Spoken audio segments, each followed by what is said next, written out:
Hey jumpers, Crossrope athlete Jenica here to talk about the importance of a visual form check.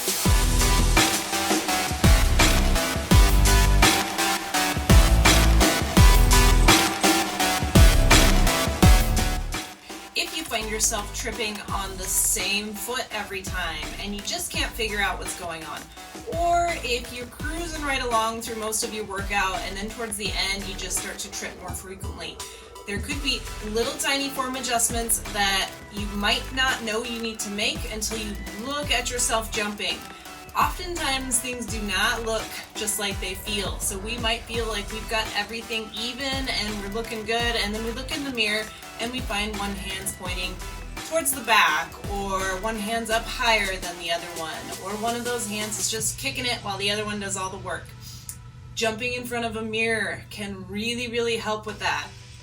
Also, recording yourself on video, but the mirror or a reflective surface, like if you jump on your back deck and you can see yourself in your sliding glass door, or even in the sunshine, if the sun is behind you, you can utilize your shadow on the ground in front of you to see if things are truly even. And the mirror and the shadow and the window reflection, those are great ways to make real-time form corrections, whereas the video will help you find those asymmetries, but it's, after the fact. So jumping in front of a mirror can be game changing because, like I said, you might find that you trip on the same foot every time, and it could be because one hand likes to go out this way while the other one stays right in here. Symmetry is super important because where our hands are placed greatly impacts the path of the rope and the shape of our arc. So we want our arc coming right over our head. So if you aren't sure what's going on and you do see a video or look in the mirror and your rope is coming over shifted, that's probably because maybe this hand is out a little further. So if you have one hand out further, your rope isn't coming straight over you, which you might think that your ropes are too short because you keep catching a toe, but it could just be because one hand is out there. So remember, when jumping, we want our arms in close to our sides, a little bend in those elbows, pulling those elbows slightly behind our body line, and our hands are about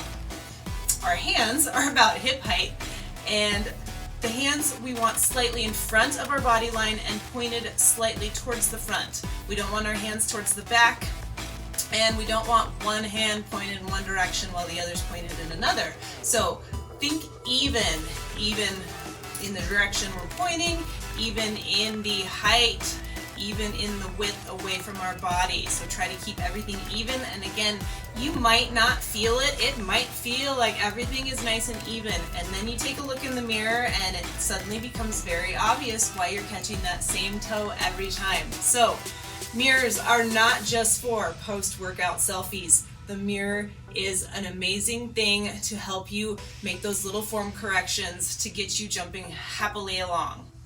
You also want to keep in mind, though, that you don't want to always be staring in the mirror, because then you might become dependent on that mirror and struggle to jump if you aren't in front of that mirror. So use it as a visual form check, maybe as you get started, but do try to face another direction or look away from the mirror occasionally so you're not fully dependent on having that mirror at all times. But if in your workout you start to trip more often, that's a great time to take a visual form check and see if there's something you need to even out. Take a peek in the mirror, or find a reflective surface, or if you have to take video, or you could even just set yourself up like you're going to take a video and watch on your phone, or better yet, if you can cast that screen up to your TV's monitor or something larger so you can see it better while you jump. That is a great way to check yourself and make real-time form corrections, because if you're jumping along and you see one hand starting to drift way out to the side while the other one stays in close, pull that baby back in and get that arc recentered over your body. Or if you see one hand starting to drift upward, or one hand starts to point towards the back, even all the way through. Hopefully taking that visual form check will help you out along your jump rope journey, and if you are enjoying the Crossrope YouTube channel, please like, share, subscribe, and happy jumping!